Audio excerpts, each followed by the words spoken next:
السلام علیکم ورحمۃ اللہ وبرکاتہ۔ اعوذ باللہ السمیع العلیم من الشیطان الرجیم من حمزہ ونفخہ ونفثہ۔ سورہ بقرہ کی آیت نمبر 40 سے لے کر 44 تک اللہ رب العالمین فرماتا ہے، اے بنی اسرائیل، میری نعمتوں کو یاد کرو جو میں نے تم پر کی تھی، اور اس عہد کو پورا کرو جو تم نے مجھ سے کیا تھا۔ اگر تم ایسا کرو گے تو میں اس عہد کو پورا کروں گا جو میں نے تم سے کیا تھا، اور تم صرف مجھ سے ڈرتے رہو۔ اور اے بنی اسرائیل، اس کتاب پر ایمان لاؤ جو میں نے نازل کی ہے۔ وہ ایسی کتاب ہے جو تمہاری کتابوں کی تصدیق کرتی ہے، اور تم اس کے سب سے پہلے انکار کرنے والے نہ بن جاؤ۔ اور اے بنی اسرائیل، تھوڑے فائدہ کی خاطر میری آیتوں کو نہ بیچو، اور مجھ سے ہی ڈرتے رہو۔ حق کو باطل کے ساتھ نہ ملاؤ، اور جان بوجھ کر حق کو نہ چھپاؤ۔ نماز قائم کرو، زکوٰۃ ادا کرو، اور رکوع کرنے والوں کے ساتھ رکوع کرو۔ اور اے بنی اسرائیل، کیا تم لوگوں کو نیکی کرنے کا حکم دیتے ہو اور اپنے آپ کو بھول جاتے ہو؟ باوجود اس بات کے کہ تم کتاب کی تلاوت کرتے رہتے ہو، تم خود اس پر عمل نہیں کرتے۔ کیا تم اتنی بات بھی نہیں سمجھتے کہ یہ تو بڑی بری بات ہے کہ دوسروں کو نیکی کا کام کا حکم دو اور خود نیک کام نہ کرو؟ ان آیات میں اللہ تعالیٰ نے بنی اسرائیل کو خطاب کیا ہے۔ بنی اسرائیل سے مراد اہل کتاب ہیں۔ اسرائیل حضرت یعقوب علیہ السلام کا اسم گرامی ہے، اور حضرت اسرائیل علیہ السلام کی اولاد کو بنی اسرائیل کہتے ہیں۔ بنی اسرائیل پر اللہ تعالیٰ نے بہت سے احسان کیے تھے، مثلاً اس زمانہ کی تمام اقوام عالم پر فضیلت دینا۔ اللہ رب العالمین فرماتا ہے سورہ بقرہ کی آیت نمبر 47 میں، اے بنی اسرائیل، میں نے تمہیں تمام اقوام عالم پر فضیلت دی۔ آگے اللہ رب العالمین فرماتا ہے سورہ حامیم الدخان کی آیت نمبر 32 میں، ہم نے بنی اسرائیل کو اپنے علم کی بنیاد پر اقوام عالم میں سے منتخب کیا۔ فرعون کے عذاب سے نجات دینا۔ اللہ رب العالمین فرماتا ہے سورہ دخان کی آیت نمبر 30 میں، ہم نے بنی اسرائیل کو ذلت آمیز عذاب سے نجات دی۔ سورہ بقرہ کی آیت نمبر 49 میں اللہ رب العالمین فرماتا ہے، اے بنی اسرائیل، فرعون تم کو بہت سخت تکلیف دیا کرتے تھے۔ سمندر کو پھاڑ دینا۔ اللہ رب العالمین فرماتا ہے سورہ بقرہ کی آیت نمبر 50 میں، اور اے بنی اسرائیل، وہ وقت یاد کرو جب ہم نے تمہارے لیے سمندر کو پھاڑ دیا اور تم کو نجات دی۔ بچھڑا پوجنے کے بعد معاف کر دینا۔ اللہ رب العالمین فرماتا ہے سورہ بقرہ کی آیت نمبر 52 میں، پھر ہم نے تم کو معاف کر دیا۔ کتاب اور فرقان کا نزول۔ اللہ رب العالمین فرماتا ہے سورہ بقرہ کی آیت نمبر 53 میں، اور اے بنی اسرائیل، وہ وقت یاد کرو جب ہم نے موسیٰ کو کتاب اور فرقان دی تاکہ تم ہدایت حاصل کرو۔ موت کے بعد زندہ کر دینا۔ اللہ رب العالمین فرماتا ہے سورہ بقرہ کی آیت نمبر 56 میں، تم نے اللہ کو دیکھنے کا مطالبہ کیا تو ایک بجلی نے تم کو پکڑ لیا، پھر ہم نے تمہاری موت کے بعد تم کو زندہ کر دیا تاکہ تم شکر ادا کرو۔ بادلوں کا سایہ کرنا۔ اللہ رب العالمین فرماتا ہے سورہ بقرہ کی آیت نمبر 57 میں، ہم نے تم پر بادلوں کا سایہ کر دیا۔ من و سلوہ کا نازل کرنا۔ اللہ رب العالمین فرماتا ہے سورہ بقرہ کی آیت نمبر 57 میں، اور اے بنی اسرائیل، ہم نے تم پر من و سلوہ نازل کیا۔ پانی کے لیے 12 چشموں کا جاری کرنا۔ اللہ رب العالمین فرماتا ہے سورہ بقرہ کی آیت نمبر 60 میں، پتھر سے 12 چشمے پھوٹ نکلے۔ مسلسل انبیاء علیہ الصلوۃ والسلام کا بھیجنا، بادشاہت دینا، ایسی نعمتیں دینا جو کسی کو نہیں دی گئی۔ اللہ رب العالمین فرماتا ہے سورہ المائدہ کی آیت نمبر 20 میں، اور جب موسیٰ نے اپنی قوم سے کہا، اے میری قوم، اللہ کی اس نعمت کو یاد کرو جو اس نے تم پر کی، یعنی تم لوگوں میں انبیاء پیدا کیے، کہ تم کو بادشاہ بنایا، اور تم کو ایسی نعمت دی جو اقوام عالم میں کسی کو نہیں دی۔ آگے اللہ رب العالمین فرماتا ہے سورہ بقرہ کی آیت نمبر 87 میں، ہم نے موسیٰ کے بعد بہت سے رسول بھیجے، غرض یہ کہ اللہ تعالیٰ نے بنی اسرائیل کو بہت سی نعمتوں سے سرفراز فرمایا تھا، اور ان سے بہت سے عہد و پیمان بھی لیے تھے۔ مثلا اللہ رب العالمین فرماتا ہے توریت پر عمل کرنے کا عہد۔ اللہ رب العالمین فرماتا ہے سورہ بقرہ کی آیت نمبر 63 میں، اور اے بنی اسرائیل، وہ وقت یاد کرو جب ہم نے تم سے مضبوط عہد لیا، اس حال میں کہ کوہ طور کو تم پر بلند کر دیا تھا، وہ یہ کہ جو کتاب تم کو دی گئی ہے اس کو مضبوطی کے ساتھ پکڑے رہنا، اور جو کچھ اس میں لکھا ہے اس سے خوب یاد رکھنا، تاکہ تم متقی بن جاؤ۔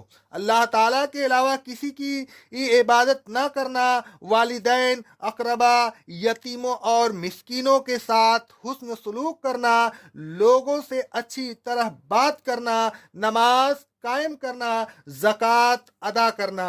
اللہ رب العالمین فرماتا ہے سورہ بقرہ کی آیت نمبر 83 میں، اور جب ہم نے بنی اسرائیل سے مضبوط عہد لیا کہ اللہ کے علاوہ کسی کی عبادت نہ کرنا، ماں باپ، اقربا، یتیم، مسکینوں کے ساتھ بھلائی کرتے رہنا، نماز قائم کرنا، زکوٰۃ ادا کرتے رہنا، پھر اے بنی اسرائیل، تم میں سے چند کے علاوہ سب اس عہد سے پھر گئے اور اس سے روگردانی کرتے رہے۔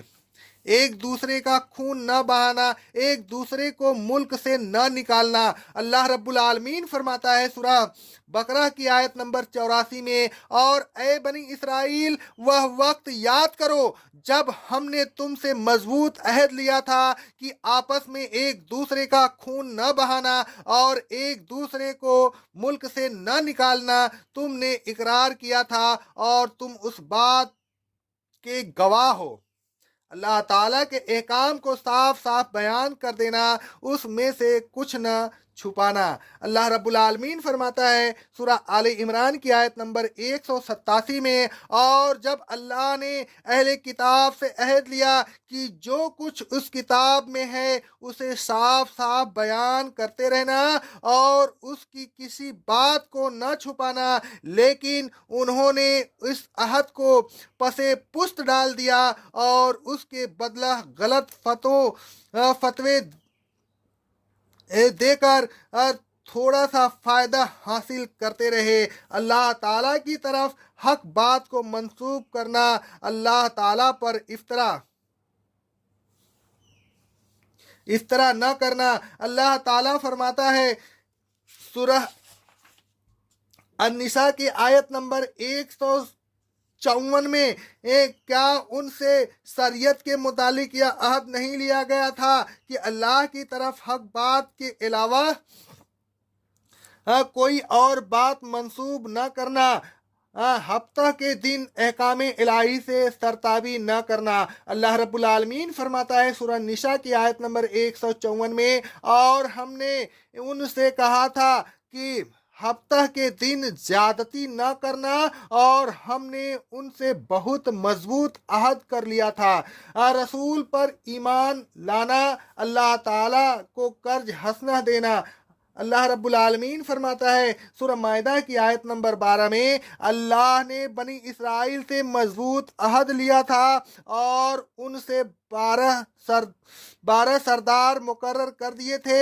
پھر اللہ نے ان سے یہ فرمایا تھا کہ میں تمہارے ساتھ ہوں، اگر تم نماز پڑھتے رہو گے، زکوٰۃ ادا کرتے رہو گے اور رسولوں پر ایمان لاؤ گے، ان کا احترام کرو گے اور اللہ کو قرض حسنہ دیتے رہو گے، اگر تم ایسا کرو گے تو میں ضرور تم سے تمہارے گناہوں کو دور کر دوں گا اور تمہیں ایسی جنتوں میں داخل کروں گا جن کے نیچے نہریں بہتی ہیں۔ اور اللہ نے ان سے یہ بھی کہہ دیا تھا کہ جس شخص نے اس عہد و پیمان کے بعد کفر کیا تو وہ سیدھے راستے سے بھٹک گیا۔ مندرجہ بالا وعدوں سے ایک وعدہ یہ بھی تھا کہ بنی اسرائیل تمام رسولوں پر ایمان لائیں گے اور ان رسولوں میں محمد رسول صلی اللہ علیہ وسلم بھی شامل ہیں۔ گویا ان سے یہ بھی عہد لیا گیا تھا کہ انہیں محمد رسول صلی اللہ علیہ وسلم پر ایمان لانا ہوگا۔ پھر ان کی آسانی کے لیے محمد صلی اللہ علیہ وسلم کی نشانیاں بھی انہیں بتا دی گئی تھی۔ اللہ رب العالمین فرماتا ہے سورہ اعراف کی آیت نمبر 157 میں، اہل کتاب ان کو یعنی محمد صلی اللہ علیہ وسلم کے اوصاف و علامات کو اپنے یہاں توریت اور انجیل میں لکھا ہوا پاتے ہیں اور انہوں نے محمد صلی اللہ علیہ وسلم کو پہچان بھی لیا تھا۔ اللہ تعالیٰ فرماتا ہے سورہ انعام کی آیت نمبر 20 میں، جن لوگوں کو ہم نے کتاب دی ہے وہ ان کو یعنی محمد رسول صلی اللہ علیہ وسلم کو اس طرح پہچانتے ہیں جس طرح وہ اپنے بیٹوں کو پہچانتے ہیں۔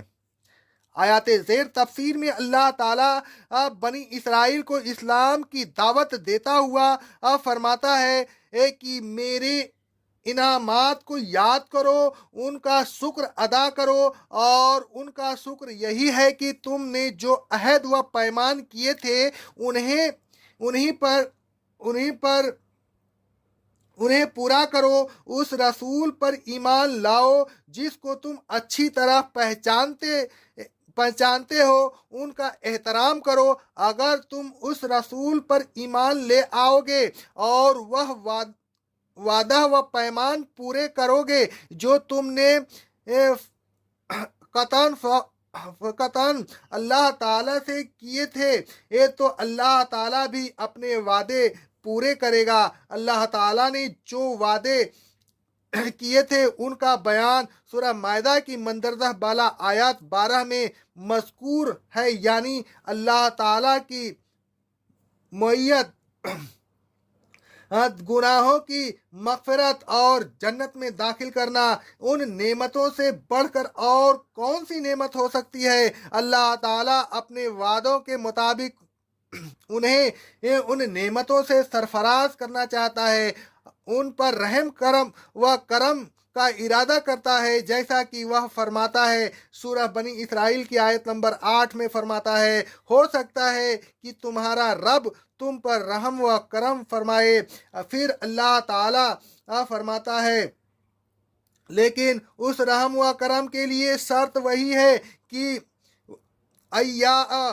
فاہبون، تم مجھ سے ڈرو اور آمنو بما انزلت، اس کتاب پر ایمان لے آؤ جو تمہاری کتابوں کی تصدیق کرتی ہے، اور اس سے انکار کرنے والوں میں تم سرفرست نہ بنو، تم ذی علم ہو، اہل کتاب ہو، تمہارے پاس قرآن مجید کی صداقت کی علامتیں موجود ہیں۔ اگر اس کے منکر ہو گئے تو پھر دوسرے لوگ تمہاری پیروی کریں گے اور اس کا انکار کریں گے۔ دنیا کے تھوڑے سے فائدہ کی خاطر میری آیتوں کو نہ بیچو اور غلط فتوے نہ دو، جھوٹی خبریں نہ دو، اور بلا وجہ قرآن مجید اور میری رسول کی علامتوں کو نہ چھپاؤ۔